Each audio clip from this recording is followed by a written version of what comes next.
صلی اللہ علیہ نبی الامی صلی اللہ علیہ وسلم۔ دیکھیں، اطاعت کرنا نبی پاک صلی اللہ علیہ وسلم کی یہ کامیابی کا ذریعہ ہے، سمجھ رہے ہیں؟ یعنی اللہ رب العزت نے ہمارے نبی صلی اللہ علیہ وسلم کو تمام انسانیت کے لیے عملی نمونہ بنا کر بھیجا ہے، سمجھ رہے ہیں؟ یعنی ہم سبھی کو اللہ رب العزت نے اس بات کا پابند قرار دیا ہے کہ زندگی کے ہر حصے میں، ہر لمحے میں، ہر پہلو میں ہمیں نبی پاک صلی اللہ علیہ وسلم کی اتباع کرنی ہے، سمجھ؟ کیونکہ اللہ رب العزت نے رشد و ہدایت کو ہمارے نبی صلی اللہ علیہ وسلم کے ساتھ خاص کیا ہے نا۔ یعنی جس نے ہمارے نبی صلی اللہ علیہ وسلم کا راستہ اختیار کیا نا، وہی یہ سمجھ لیں اچھے سے کہ ہدایت یافتہ کہلانے والے لوگوں میں سے ہمارے نبی صلی اللہ علیہ وسلم کے بتائے ہوئے طریقے سے اگر ہٹ کر کسی اور کی پیروی کی تو یا کسی اور طریقے کی پیروی کی تو یہ سمجھ جائے کہ انسان کبھی بھی ہدایت یافتہ نہیں ہو سکتا۔ کیونکہ اللہ کے نبی صلی اللہ علیہ وسلم نے کیا فرمایا کہ اگر موسیٰ علیہ السلام بھی زندہ ہو کر اس دنیا میں آ جائے نا تو انہیں بھی میری اتباع کے سوا کوئی چارہ نہیں ہے۔ یعنی اگر اس وقت موسیٰ علیہ السلام بھی آ جائیں تو انہیں بھی ہمارے نبی کی اتباع کرنی پڑے گی، حالانکہ وہ اپنے دور کے نبی تھے، سمجھ؟ لیکن اگر وہ اس دور میں دوبارہ بھیجے جائے تو انہیں ہمارے نبی کی اتباع کرنی پڑے گی۔ تو اگر مسلمان اللہ کے نبی صلی اللہ علیہ وسلم کی اتباع پر ہم سب مسلمان پورے اترتے ہیں نا تو یہ سمجھ لیں کہ تمام فوائد، تمام ثواب اور جو بھی پھل ہے دنیا اور آخرت کا وہ اس بندے کو حاصل ہو جائے گا، سمجھ لیں؟ وہ اس کا مستحق ہے کہ اسے وہ بھلائیاں حاصل ہو جس کا اللہ نے، اس کے رسول نے وعدہ کیا ہے۔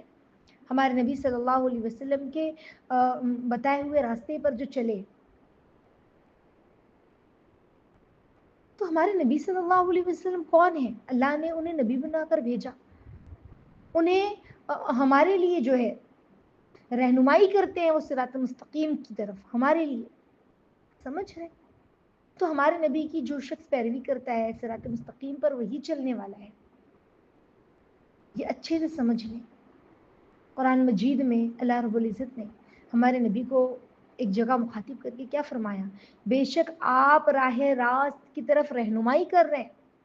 تو پتہ چلا کہ جو شخص اللہ کے نبی صلی اللہ علیہ وسلم کی تمام کاموں میں پیروی کرتا ہے، آپ کے احکامات کو جو ہے بغیر چو چرا کے اس میں الجھتا نہیں ہے بلکہ یہ میرے نبی نے کہا فوراً مان لیتا ہے، تو سمجھ جائے ایسے شخص کو اللہ نے ہدایت یافتہ ہونے کی بشارت دے دی۔ اللہ فرماتے ہیں نا، ہدایت تو تمہیں اسی وقت ملے گی جب تم رسول اللہ صلی اللہ علیہ وسلم کی اطاعت کرو۔ قرآن میں اللہ فرماتے ہیں اس طرح، سمجھ رہے؟ تو اللہ رب العزت نے ہم پر بے شمار انعامات رکھے ہیں، کتنی اللہ رب العزت نے ہم پر کرم کیا، فضل کیا، تو ہم پر بھی تو واجب ہے نا کہ ہم بھی اپنے رب کے تمام احکامات کے آگے اپنے سر کو تسلیم خم کر دیں، اللہ کے احکامات کی پیروی کریں، سمجھ رہے؟ اور آپ کو پتہ ہے کہ صحابہ نے اللہ کے نبی صلی اللہ علیہ وسلم کی کیسی اطاعت کی، کیسی اطاعت کرنے والے تھے صحابہ، کیسی محبت کرنے والے تھے۔ وہ اللہ کے رسول صلی اللہ علیہ وسلم سے اتنی محبت کرتے تھے کہ ہمارے نبی صلی اللہ علیہ وسلم کے بتائے ہوئے طریقے پہ چلنے والے تھے۔ ہر بات یعنی جو اللہ کے نبی کہتے تھے وہ فوراً مان لیتے تھے، سمجھ رہے؟ صحابہ آپ سوچیں کہ کیسی محبت کرتے تھے کہ کیا کہا وہ صحابی نے، کہ جب اللہ کے نبی صلی اللہ علیہ وسلم نے جو ہے انہیں پتہ چلا کہ اللہ کے نبی صلی اللہ علیہ وسلم یہاں سے گزرے ہیں اور ان کا جو گھر ہے وہ ایک کے اوپر ایک تھوڑا بنا ہوا تھا، تو اللہ کے نبی نے کہا کس کا مکان ہے؟ تو پتہ چلا فلاں صحابی کا ہے۔ تو کہا کہ اچھا، اللہ کے نبی نے یوں کہا اور چلے گئے۔ تو وہ صحابی جب آئے تو انہیں بتایا گیا کہ رسول اللہ صلی اللہ علیہ وسلم آئے تھے اور پوچھ رہے تھے کس کا گھر ہے.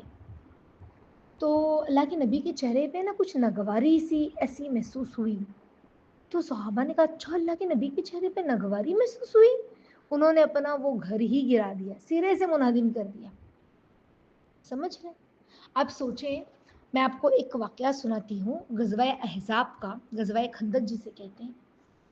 اس وقت اتنی ٹھنڈی تھی اور ایسا کوہرا اور ایسا اندھیرا کہ ایک ہاتھ کو دوسرا ہاتھ نظر نہیں آتا تھا. اور ایسی ٹھنڈی تھی کہ حذیفہ رضی اللہ تعالیٰ عنہ فرماتے ہیں کہ میں ٹھٹرتا ہوا, میرے پاس اتنا کپڑا بھی نہیں تھا کہ میں پھیل کر سو سکوں, ٹھٹرتا ہوا میں نے نا اپنے آپ کو جیسے نہیں ایک دم سمیٹ لیا تھا چھوٹے سے چادر میں, چھوٹے سے کپڑے میں. اور اللہ کے نبی صلی اللہ علیہ وسلم آئے اور کہا کون ہے؟ تو کہا حذیفہ. اندھیرا بھی تھا, ٹھنڈی بہت شدید تھی. تو اللہ کے نبی صلی اللہ علیہ وسلم نے فرمایا اٹھ اور کفار کی خبر لاؤ. جنگ کے میدان میں تو ہوتا ہے نا کہ انسان جاسوسی کرتا ہے, تو کہا کفار کی خبر لاؤ لیکن ان سے چھیڑ چھاڑ نہیں کرنا. سمجھ رہے؟ اب دیکھو ہم ہوتے تو کیا کہتے ہیں, نبی اللہ بہت ٹھنڈی لگ رہی ہے, کیسے جاؤں, اٹھنے کی ہمت نہیں ہے. میں آپ کو بتاؤں عرب کی ٹھنڈی بہت زبردست, مدینے کی ٹھنڈی بہت زبردست, بہت ٹھنڈی, ٹھنڈی بھی بہت زبردست, گرمی بھی بہت زبردست. صبح صبح جو ٹھنڈی کے موسم میں ایسی ہوائیں چلتی ہیں ٹھنڈی ٹھنڈی کہ بندہ ٹھٹرنے لگے, اتنی ٹھنڈی. اب آپ سوچیں کہ انہوں نے کچھ نہیں کہا, یعنی بلا ٹھنڈی لگ رہی ہے کچھ بھی. اللہ کے نبی نے کہا دیکھو چھیڑ چھاڑ نہیں کرنا, چپ چاپ سے دیکھنا اور آ جانا. اب وہ گئے چپ چاپ سے, اللہ کے نبی نے ان کو دعا بھی دیا. خود کیا کہا, اللہ تیری اوپر سے, نیچے سے, دائیں سے, بائیں سے حفاظت کرے. تو حضرت حذیفہ رضی اللہ تعالیٰ عنہ فرمانے لگے کہ مجھے ایسا لگ رہا تھا جیسا کہ میں آگ میں جو ہے نا, آگ میں چل رہا ہوں. یعنی گرماہٹ ہوتی ہے نا, آگ سے مراد ایسی تپتی ہوئی آگ نہیں, جیسے انسان ٹھنڈی کے موسم میں آگ میں کیسے اپنے آپ کو آگ کے پاس بیٹھ کے سیکتا ہے. ہاں, تو کہا مجھے گرمی ایسی محسوس ہونے لگی چاروں طرف سے, ہے نا, مجھے اچھا لگنے لگا. حالانکہ رات میں ان کے پاس اتنی بھی کپڑے نہیں کہ وہ اچھے سے اپنے آپ کو ڈھانک سکے, اوڑھ سکے. ہاں, اور گھوڑے پر گئے ہیں اور خبر لے کر آ رہے ہیں. تو انہوں نے دیکھا, ابو سفیان کون تھا اس وقت, مسلمان نہیں ہوئے تھے, یہ اس وقت کی بات ہے, وہ تو 8 ہجری میں مسلمان ہوئے نا ابو سفیان رضی اللہ تعالیٰ عنہ. اس وقت وہ مسلمان نہیں تھے جب کی بات ہے یہ, جنگ خندق جسے کہتے ہیں. تو اب جنگ احزاب میں جو ہے وہ انہوں نے دیکھا دور سے کہ ابو سفیان بیٹھا ہوا ہے آگ پر, اپنے آپ سے سکائی کر رہا آگ کے پاس بیٹھ کے. تو کمان میں تیر جوڑ لیا انہوں نے تاکہ میں نشانہ لگاؤں. سمجھ رہے؟ اب یہ تو سردار ہے نا ابو سفیان, اسی کو ہی ختم کر دیتا ہوں, اندھیرا ہے کسی کو پتا بھی نہیں چلے گا, مار کے بھاگ جاؤں گا. دور سے انہوں نے نشانہ لیا, لیکن اللہ کے نبی کا حکم یاد آ گیا تو فوراً اپنے آپ کو روک لیا. حالانکہ دشمن کا لیڈر, دشمن کا سردار, سمجھ رہے, وہ سامنے ہے, لیکن اللہ کے نبی کے حکم کی کیسی پیروی کی. یہ صحابہ. ہم ہوتے تو اپنا دماغ چلاتے نا, اے نبی اللہ سامنے دشمن تھا, ہم نے سوچا مار دے. لیکن انہوں نے کیسے اللہ کے نبی کی پیروی کی کہ اللہ کے نبی نے کہا کہ دیکھو کچھ چھیڑ چھاڑ نہیں کرنا ان سے, بالکل چھیڑ چھاڑ نہیں کیا, وہ چپ چاپ آ گئے. سمجھ رہے کتنے زبردست صحابہ, کیسے اللہ کے نبی کی اطاعت کرنے والے. ہاں, پہلے دستور تھا نا کہ جب صحابہ سفر جہاد سے کسی منزل پر قیام فرماتے تھے تو وہ ادھر ادھر پھیل جاتے تھے. ایک بار اللہ کے نبی صلی اللہ علیہ وسلم نے فرمایا یہ جو تم ادھر ادھر پھیل جاتے ہیں نا, یہ شیطان کا کام ہے, ایسے ادھر ادھر مت چلے جایا کرو. مطلب کیا ہوتے تھے, وہ ادھر ادھر پھیل کر بیٹھ جاتے تھے. تو اس کے بعد سے صحابہ نے اللہ کے نبی کی بس اس بات کو ایسے مانا اور اس شدت سے اس کی پابندی کی, جب بھی وہ کسی منزل پر اترتے تھے نا تو اس قدر سمٹ جاتے تھے کہ اگر ایک چادر تان دے نا ان کے اوپر تو سب کے سب اس کے نیچے آ جائیں. ایسے مل مل کر رہتے تھے, ایسے مل مل کر سوتے تھے, وہاں رکتے تھے آرام کے لیے. کہ میرے نبی نے فرمایا ہے کہ تم بکھرو مت, دور دور ہو کے آرام سے, جیسے ہوتا ہے نا انسان قافلہ رکا ہے, اب آرام سے کوئی ادھر تھوڑے لوگ ادھر, تھوڑے لوگ ادھر, تھوڑے لوگ ادھر, آرام سے لیٹے ہیں بکھر کر. تو کہا یہ تو شیطان ہوتا ہے, متفرق ہو کر کام کرنا یہ شیطان کا کام ہے, تم ایسے پھیلو مت, تم مل کر رہو, یعنی ایک ساتھ رہو, بس یہ حکم اللہ کے نبی کا. اور صحابہ ایسے ساتھ میں ہو گئے. اس کے بعد جب بھی وہ کسی مقام پر آرام کے لیے اترتے تھے, رکتے تھے, اس وقت تو ایسے گھوڑا گاڑی تو گھوڑا ارے کہ کہتے ہیں ٹرین اور بس اور ایسے گاڑیاں تو نہیں ہوتی تھی, لوگ سفر گھوڑے اور اونٹ پر کرتے تھے, تو کتنا مشکل ہوتا تھا. تو وہ لوگ لمبا لمبا سفر بھی ہوتا تھا, 2 دن کا, 4 دن کا, تو وہ لوگ آرام کے لیے جو ہے نا اپنی سواریاں روکا کرتے تھے, سمجھ رہے, کچھ گھنٹے کے بعد, تاکہ تھوڑا آرام کر لے, تھوڑا فارغ ہو جائے قضاء حاجت سے, کھانا پینا کھا لے. تو اس کے بعد سے صحابہ جب بھی آرام کرنے کے لیے لیٹتے یا ایک آرام کرنے کے لیے بیٹھتے تو ایک دم مل مل کر بیٹھتے, دور دور نہیں ہوتے تھے. کیسے ان کی پاسداری کی اللہ. اور ہم کیسے, محمد بن اسلم رضی اللہ تعالیٰ عنہ جو ہے بہت بڑی عمر کے صحابی تھے, لیکن جب بازار سے پلٹ کر گھر آتے نا اور چادر اتارنے کے بعد انہیں یاد آتا کہ انہوں نے مسجد نبوی میں نماز نہیں پڑھی, تو کیا کہتے جانتے ہو, خدا کی قسم میں نے رسول اللہ صلی اللہ علیہ وسلم کی مسجد میں نماز نہیں پڑھی. حالانکہ اللہ کے نبی صلی اللہ علیہ وسلم نے ہم سے فرمایا تھا کہ جو شخص مدینہ آئے تو جب تک اس مسجد میں 2 رکعت نماز نہ پڑھ لے گھر واپس نہ جائے. یہ کہہ کر وہ چادر کو اٹھاتے اور مسجد نبوی کی طرف 2 رکعت نماز پڑھ کر پھر گھر آتے. ہم ہوتے تو کیا کرتے, اتنے دور سفر سے آئے, تھک گئے, چھوڑ جانے دے, ابھی سو کر اٹھ کر پھر گھر جا کر پڑھ لوں گی, اللہ سے توبہ کر لوں گی. صحابہ کیسے, پتہ ہے آپ لوگوں کو, آج بھی مدینے میں کتنے لوگ ایسے موجود ہیں جو بس, ٹیکسی سے جو ہے مسلمان ڈرائیور, یہ میں آپ لوگوں کو حقیقی کا واقعات سنا رہی ہوں. آج بھی کتنے مسلمان ڈرائیور ایسے ہیں جو امت کو وہاں مدینے میں لے آ کے ڈراپ کرتے ہیں مسجد نبوی میں, لیکن کئی سال, کئی مہینہ ہو گیا وہ مسجد نبوی میں انہوں نے قدم نہیں رکھا. اللہ اکبر, توفیق ہی نہیں ہوئی. پر یہ صحابی کیسے تھے کہ گھر آئے ہیں تجارت وغیرہ کر کے, تو کہا کہ میں نے میرے نبی سے سنا ہے جو مدینہ آئے اور میرے گھر جانے سے پہلے میری مسجد میں نماز پڑھے.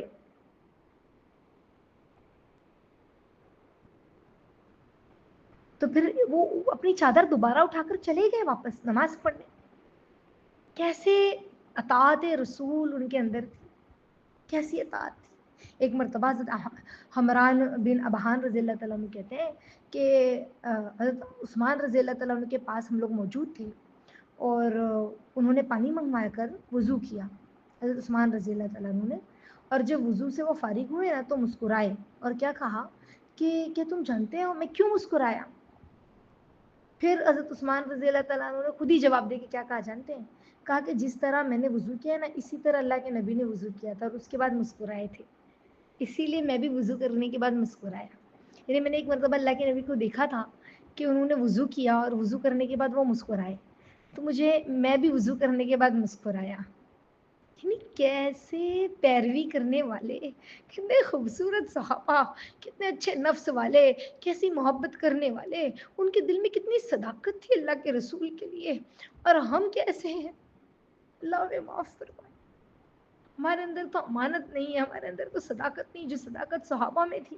ابو بکر صدیق رضی اللہ تعالیٰ عنہ کے بارے میں آتا ہے کہ انہوں نے اپنی وفات کے چند گھنٹہ پہلے اپنی بیٹی اما عائشہ رضی اللہ تعالیٰ عنہ جو ہے ان سے کہا کہ رسول اللہ صلی اللہ علیہ وسلم کے کفن میں کتنے کپڑے تھے, ان سے پوچھا تو, اور حضور صلی اللہ علیہ وسلم کی وفات جو ہے وہ کس دن ہوئی تھی.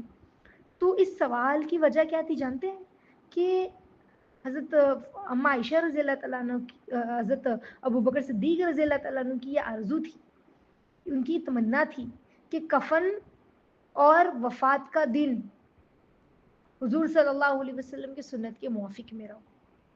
یعنی زندگی میں حضور صلی اللہ علیہ وسلم کی اتباع تو کرتے ہی تھے, وفات میں بھی ہمارے نبی ہی کی اتباع چاہتے تھے. کیسے تھے, حالانکہ ہم کہیں گے اس میں کیا ہے, جب اللہ جس کو بلا لے لیکن ان کی یہ تمنا تھی کہ اسی دن، جس مہینے میں، جس دن میں میرے نبی کا انتقال ہوا، اسی دن میرا انتقال بھی ہو، جتنے کفن میرے نبی کے تھے کپڑے اتنے میرے بھی ہو. یعنی آخری وقت ہے، بیمار ہے، ایسے وقت میں بھی ہم نبی یاد ہے، نبی کا طریقہ یاد ہے، نبی کے طریقے پہ چلنے کی خواہش ہے. ایسے صحابہ نے عمل کیا. آج ہم سنتوں کو اپنانے کے لیے، چاہے وہ کھانے کی ہو، چاہے وہ سونے کی ہو، چاہے وہ لین دین کی ہو، ہم بھول جاتے ہیں اپنے نبی کا طریقہ. اور یہ نہیں بھولتے تھے، وضو بناتے ہوئے بھی مسکرائے ہیں، نبی کا طریقہ یاد آیا ہے.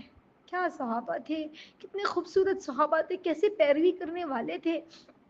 اللہ ہمیں صحابہ کی عافیت کے ساتھ نقش و قدم پر چلنے کی توفیق عطا فرمائے.